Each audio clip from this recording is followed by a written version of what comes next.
Yo guys, it's slyroh. You already know that today I'm bringing you guys my team analysis video for Week 7 of Season 4 of Division 1 of the Pokemon Premier League. This week we're taking on Shroomraver and the Parasect Germain. We had a fantastic battle against Shroom last season, where of course we won, finally, and I would like to continue to do that. However, Shroom is in last place, so he kind of wants to win, but I mean, I want to win too, so, you know, we're going to do our best. So I built a nice little team to try and go up against his team and all that good stuff. I don't think the league table or anything has been updated, so I don't really know where we are. We're somewhere in the middle because, you know, 3-3 or whatever. We got a nice win last week, and let's just try and keep getting them wins. So, before we get into the team breakdown, you may notice that there is a different Pokemon on my team that wasn't there before. And, yeah, I got a Scolipede, so let's talk about that.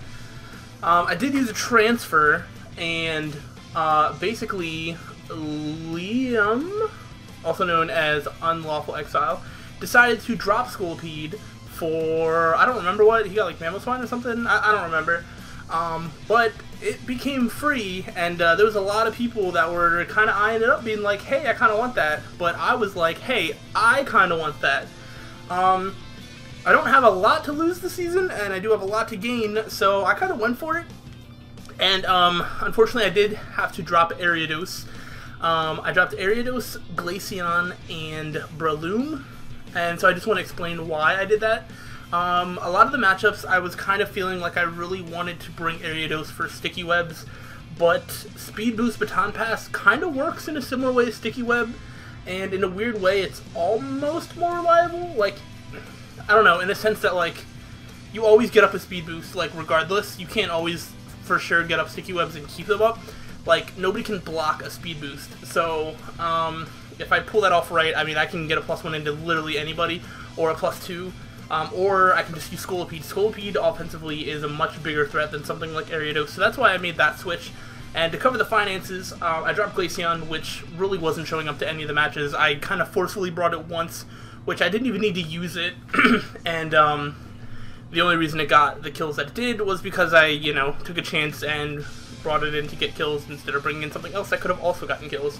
So Glaceon wasn't necessary to my team, and Breloom I brought once where it died turn 1, and as much as I love Breloom and as much sense as it made on paper, it just didn't really seem as necessary for my team. I don't think I have the right team build to have it, so I figured it wasn't necessary, and it gave me the finances to get Scolipede, so I dropped Breloom along with the other two, and that gave us enough money to get Scolipede.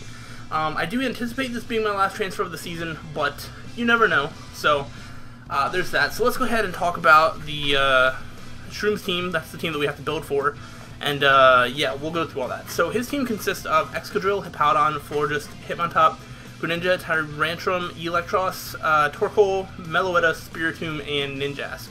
So, that's a pretty scary team.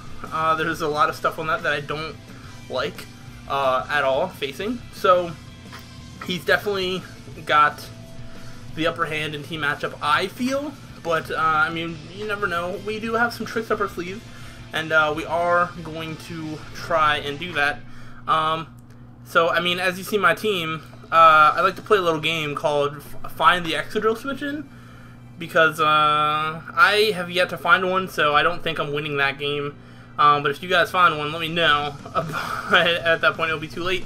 So, Excadrill is, of course, the biggest threat, but there are some other things. Things like,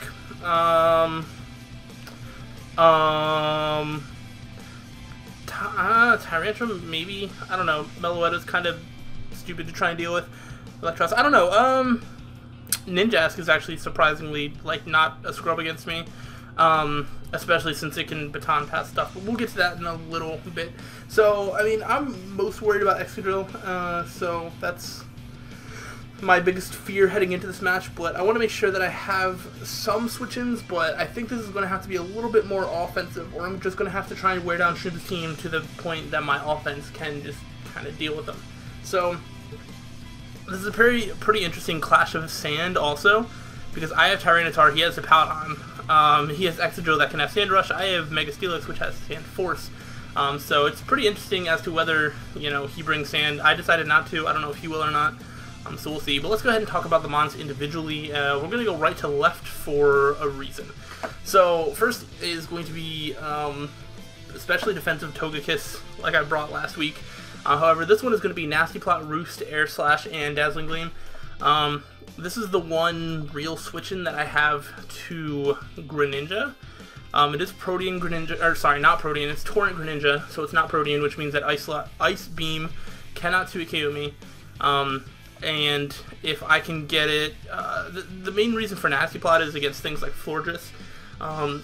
You know, if he tries to like switch in, hopefully I can get into something like Hitmontop, like a clean switch into like Hitmontop, where I can like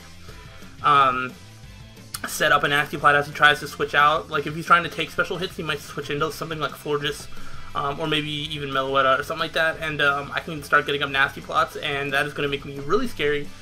Roost to keep my health high, paired with the leftovers, is really good. And then the dual stab of Air Slash Dazzling Gleam is pretty good coverage for Shroom's whole team. I'm not sure. I think Excadrill actually is one Pokemon that resists the dual stab. I don't think anything else does, though. Everything else is either neutral or it's super effective against. So, I mean, Excadrill I'm not staying in against anyway, so it doesn't matter. But, so there's that. That's pretty much all there is with that. Is if I can get up Nasty Plots, that would be great. If not, I can still possibly Air Slash Flinch, Dazzling Gleam, stuff like that. I've debated whether I want to put some speed on, though I do need the special defense just to be able to make sure that I'm living Greninja's hits. So you have to see. Plus the Greninja could carry Gunk Shot, so I don't know. That is like a roll to 2-KO unless he's like physical Greninja. So I don't know. We'll see. But I have a feeling that he's going to think Ice Beam is going to be good enough. So yeah, there's going to be that. So let's go ahead and talk about another mon. It's going to be our other defenses, a physically defensive Reuniclus with leftovers. I'm going to go Regenerator, Protect, Psychic, Focus, Blast, Signal Beam. The reason for this is the closest thing I have to an Excadrill switch-in. Earthquake does like 50%. And if like, hopefully, you know, something like Rocks on up, that'd be cool. Which I don't know. I personally don't feel like he's going to rely too much on hazards. He could, though.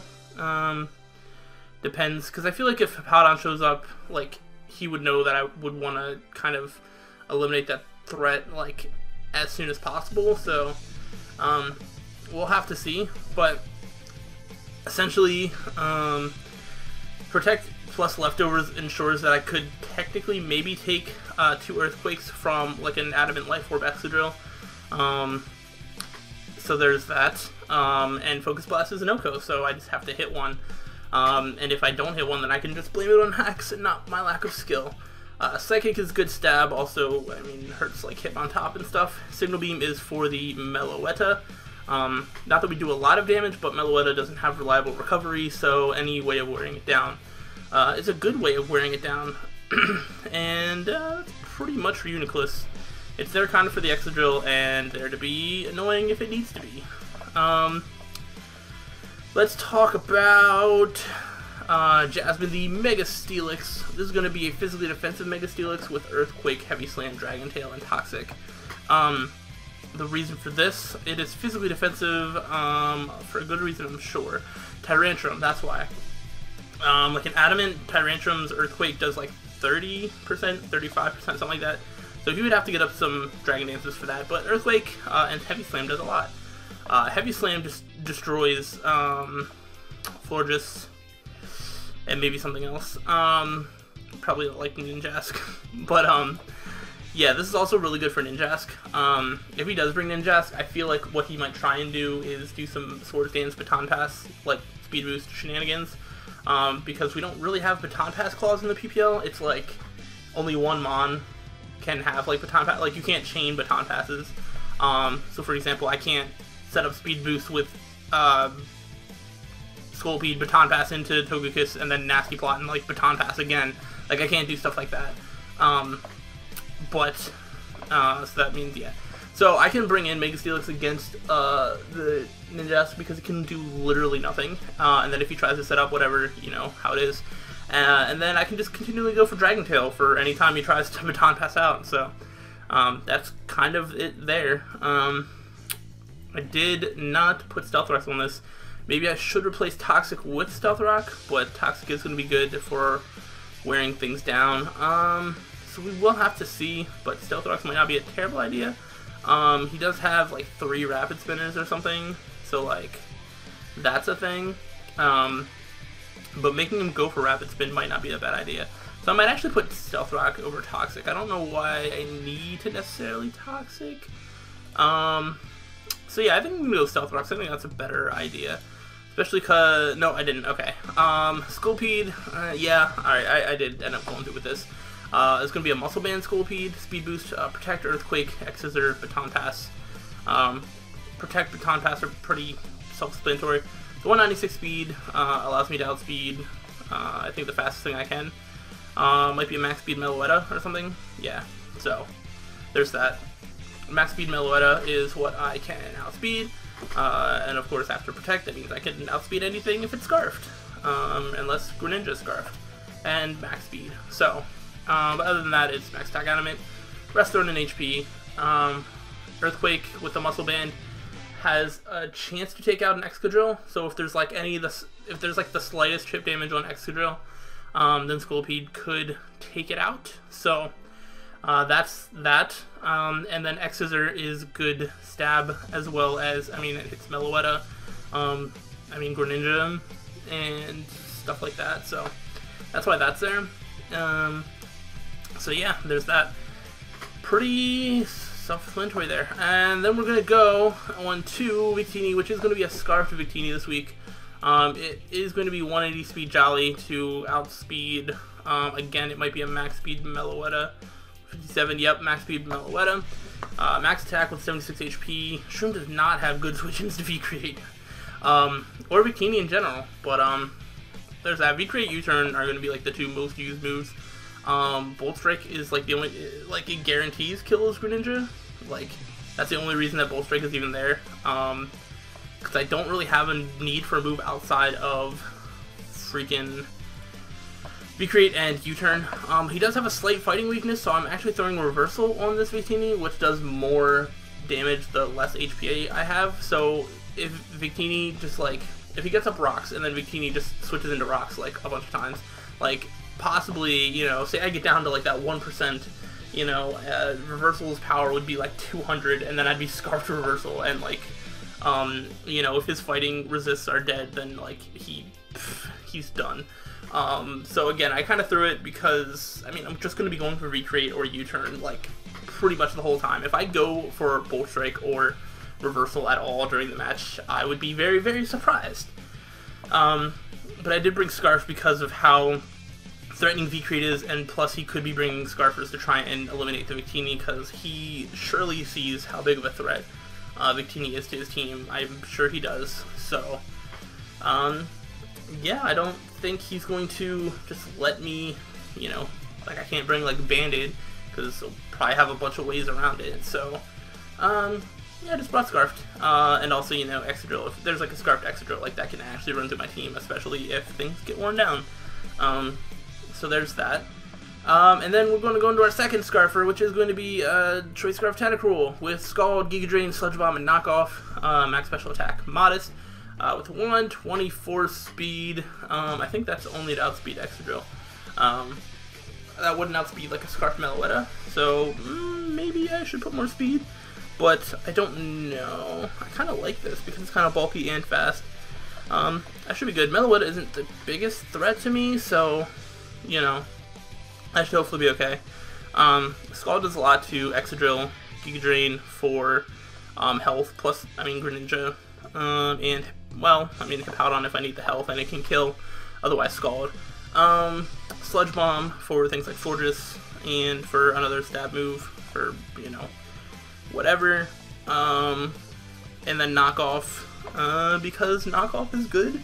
I can knock off items, and that's pretty much what Knockoff does. So, I brought a Scarf just because of how much damage it can do to Excadrill, mostly. And like I said, an Excadrill could be really scary. So, He could still win with Excadrill if he does bring Sand, and then he gets up like a Sword Stance or whatever, and then has like a bunch of turns of Sand Rush. Then I'm pretty much screwed. I mean, Mega Steelix can live, well, not after a Sword Stance, but if he doesn't have that Sword Stance, then he's not as big of a threat, but like, I don't know. If I let him sit up and stuff, then it's gonna be bad. But that's why like 5 of my Mons have like moves to hit the Excadrill with. So as long as he doesn't get a clean switch into Togekiss, he won't really have the opportunity to like set up Volt Switches. So, or Volt Switches? What? Sword Stances? What? I don't even know.